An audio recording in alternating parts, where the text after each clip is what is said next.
Merci à vous d'être là, merci à Josiane pour cette présentation. Le canal n'est pas seulement une offensive idéologique, c'est une offensive financière énorme, puisque vous avez 3 mosquées qui ont le monopole de la vente de chaque kilogramme de viande halal et qui passent à la caisse, qui touchent une dîme par rapport à ça. Je vous laisse donc imaginer, si la République acceptait que la viande halal rentre dans les écoles publiques, la manne de financement que ça représenterait.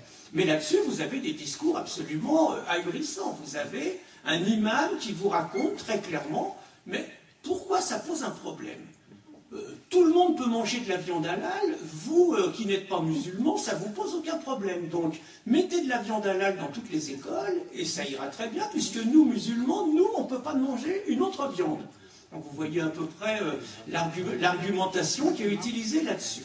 Donc, sur l'école, c'est une offensive naturellement très importante, qui continue, qui est quotidienne, mais qui aurait dit, en 1980, que 30 ans plus tard, la société française serait confrontée à d'autres types d'offensives, par exemple dans les hôpitaux.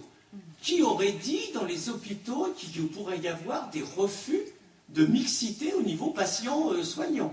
Qui aurait pu penser que des maris imposeraient que ça soit une femme qui puisse s'occuper de leur épouse? Qui aurait pu penser qu'il aurait pu se passer, par exemple, comme ça s'est passé en 1998, à Bourg, dans un hôpital, une femme accouchant, un militant islamiste terrorisant tout un étage en exigeant pendant plus d'une demi-heure que ce soit une femme qui accouche son épouse. Il n'y avait absolument pas de femme disponible ce soir-là. Il a fallu une demi-heure pour convaincre cet homme que ce n'était pas possible et que ça serait un homme et qu'il était en train de mettre sa femme et l'enfant en danger. Une demi-heure après des échanges, après des coups, dans l'ambiance que je vous laisse entendre. L'enfant a eu des séquelles insurmontables. Ça n'empêche pas cet homme, donc, de poursuivre devant les tribunaux l'hôpital de Bourg et d'avoir le culot de réclamer 100 000 € de dommages et intérêts. Et de n'être condamné qu'à 3 mois de prison avec sursis et à 1 000 € d'amende. Qui aurait pu penser dans les hôpitaux, je vous parlais tout à l'heure de l'émancipation des femmes sur ces 40 dernières années, qui aurait pu penser que les hôpitaux allaient de plus en plus être confrontés à des demandes de reconfection d'hymen? Encore une fois, essentiellement de la part de jeunes filles issues de la communauté musulmane, pour qui ça peut, dans certains cas, être une histoire d'une question de vie ou de mort. Alors là-dessus, y compris dans les hôpitaux, vous avez 2 attitudes. Vous avez l'attitude, par exemple, du professeur Nizan à Strasbourg, qui lui est sur une position claire. Question de vie ou de mort ou pas, il est hors de question que la République puisse accepter un principe comme ça. Lui dit, je refuserai, dans toutes circonstances, une reconfection d'hymen, parce que c'est reculer sur le progrès social, sur le droit des femmes et tout, je refuse. Et vous avez des femmes, des militantes féministes, je ne juge pas, je vous explique les différentes positions là-dessus. Vous avez des femmes qui, elles, disent, certes, sur le fond, on n'est pas d'accord, mais à partir du moment où c'est une question de vie ou de mort, eh bien, désolé, on préfère, même si on met en cause nos principes, on préfère refaire un hymen et savoir que la jeune fille ne sera pas menacée. Vous avez une 3e catégorie de personnes qui n'ont pas les scrupules ou les principes des uns et des autres et qui trouvent que c'est une juteuse affaire et qu'à partir de là, il vaut mieux le faire et que ça rapporte quand même un petit peu des sous dans les cliniques privées. Ça existe également, ça. Donc, qui aurait pu penser, par ailleurs, je vous disais, donc dans les hôpitaux, qui aurait pu penser qu'à Lille, une maire socialiste se permettrait dans les piscines de réserver des piscines publiques, simplement dans des tranches horaires, à des femmes issues de la communauté musulmane, en imposant par ailleurs à la caisse une femme également. Qui aurait pu penser que ça pourrait avoir lieu?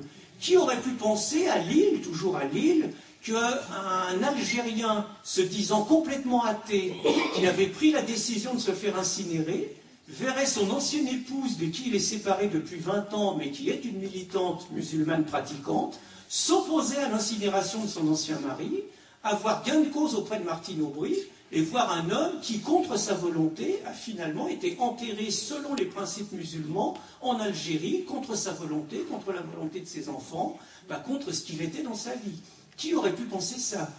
Qui aurait pu penser que les rues de Paris, aujourd'hui, la rue Mira, la rue Polonceau, la rue à côté de la République, la rue Jean-Pierre Timbaud, puisse occuper, que vous ayez des trottoirs, des rues entières occupées par des prières, où on se permet de fermer la rue à la circulation, dans les rues de Paris, dans le Paris de Delanoë.